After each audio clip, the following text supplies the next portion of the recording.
সম্পাদক জানমণি সাহেব, মুখ্য উপদেষ্টা জনাব চুলতান মাহমুদ সাহেব, আমাৰ মাজত উপবিষ্ট আমাৰ অসমৰ সাংবাদিক বন্ধু শ্ৰীযুত মনোজ গগৈ ডাঙৰীয়া আৰু MC ক্লাব তথা আজানপীৰ দৰগাহ পৰিচালনা সমিতিৰ বিষয়ববীয়াসকল আমাৰ এই মঞ্চত উপস্থিত আছে।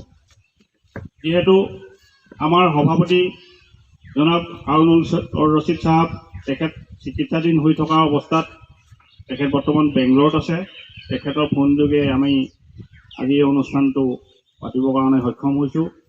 যিহেতু আমাৰ ভাৰপ্ৰাপ্ত সভাপতি খায়ৰুদ্দিন সাহেবৰ নেতৃত্বতে আজি অনুষ্ঠান আৰম্ভ হৈছে আৰু আমি এই বৃক্ষৰোপণ কাৰ্যসূচীটো আজি বহুদিনৰ পৰাই আমাৰ জনাব জাকিৰুল হুছেইন সাহেবে আমাৰ এক্সিকিউটিভ মিটিঙত কথাটো অৱগত কৰিছিলে।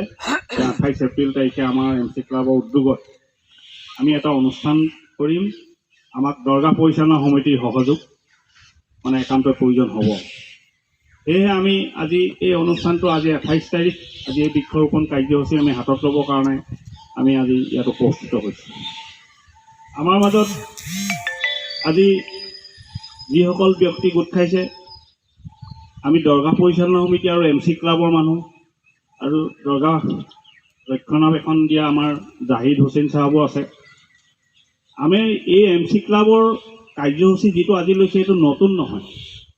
MC ক্লাবৰ বহু কাম আজি বহু বছৰ আগৰ পৰাই এই আজানপীৰ দৰগাহৰ লগত সংহতি ৰাখি থৈ গৈছে।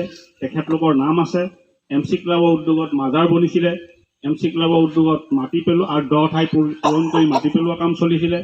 আজি 25-30 বছৰ আগৰ পৰা তেখেতলোকৰ এই উন্নয়নমূলক কামত তেখেতলোক যথেষ্ট অসমৰ ভিতৰত অগ্ৰগতিৰ স্থান লাভ কৰিছে বুলি আমি দৰগাহ পৰিচালনা সমিতিয়ে তেখেতলোকক ধন্যবাদ দিব লাগিব। তেখেতলোকে বহু কাম কৰি থৈ গৈছে। দৰগাহ পৰিচালনা সমিতিয়ে দৰগাহখনৰ মেনেজমেণ্টৰ দায়িত্বত আছে, কিন্তু থলুৱা অনুষ্ঠান হিচাপে তেখেতলোকে বহু কাম আমাক আগুৱাই লৈ গৈছে। আজানপীৰ দৰগাহ ভাবিব নোৱাৰা কাম কিছুমান তেখেতলোকে হাতত লৈ গৈছে। আজি যিটো মাজাৰ আমি ওচৰত থিয় হৈ আছোঁ পীৰ চাহাবৰ, তো বহুত দ জেগা আছিল। তেখেতলোকে বহুত ট্ৰাক আনি এই ব্ৰহ্মপুত্ৰত মাটি কাটি এই ঠাই বাম কৰিছিল আৰু এই মাজাৰ কনষ্ট্ৰাকশ্যন কৰা আমি নিজ চকুৰে দেখা। আজি যিখিনি গছ আজি দেখিছে এইখিনি MC ক্লাবৰ নেতৃত্বতেই তেখেতলোকে বৃক্ষৰোপণ কৰিছিল।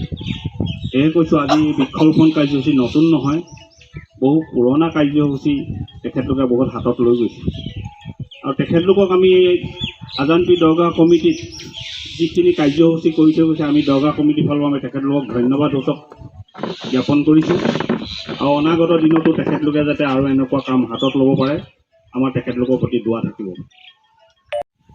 এই মাজাৰটি কনষ্ট্ৰাকশ্যনৰ কাৰণে যি অনুদান দিছিল তাৰ আগত তেখেতলোকৰ MC ক্লাবৰ অৰিহণা নথকা নহয়, বহুত কাম তেখেতলোকে কৰিছে আৰু তেখেতলোকৰ নেতৃত্বতেই জাকিৰ হুছেইন সাহেবৰ নেতৃত্বতেই মাজাৰটো কনষ্ট্ৰাকশ্যন কৰা হৈছে।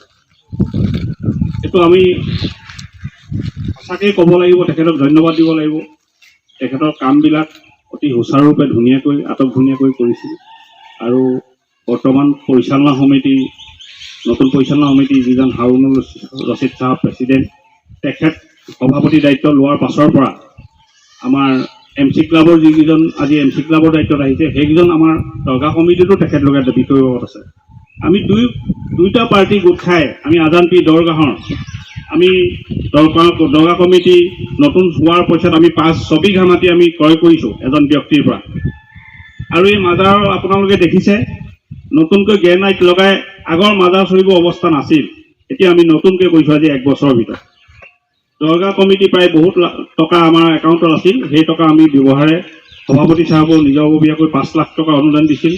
এনেকৈ মিছ কৰি এইখিনি পইচা লৈছোঁ আৰু লগালগ আমি 6 বিঘা মাটি আমি ক্ৰয় কৰিছোঁ। এই মাটি আমি ৰেজিষ্ট্ৰেশ্যন কৰিছোঁ আজানপীৰ দৰগাহৰ নামত কৰি। এতিয়া আমি আৰু এটা কথা মই আপোনালোকক অৱগত কৰিব বিচাৰিছোঁ। এই দৰগাহ পৰিচালনা সমিতিয়ে আমি এটা ডাঙৰ প্ৰজেক্ট হাতত লৈছোঁ, 20 কোটি টকাৰ এটা প্ৰজেক্ট। যিহেতু এই দৰগাহখনৰ অতি সৌন্দৰ্য বৰ্ধনৰ কাৰণে আমি চৰকাৰৰ লগত যোগাযোগ কৰিছোঁ। সোনকালে হ'ব বুলি আমি ভাবিছোঁ। সভাপতি আহিলে হয়তো এবাৰ গুৱাহাটী গৈ আমি এইখিনি যোগাযোগ কৰিম। গতিকেলৈ আজি এই বৃক্ষৰোপণ কাৰ্যসূচীৰ প্ৰতি মই সন্মান আৰু শ্ৰদ্ধা জনাই পৰৱৰ্তী কাৰ্যসূচী আগবঢ়াই লৈ যাবৰ বাবে মই সামৰণি মাৰিছোঁ।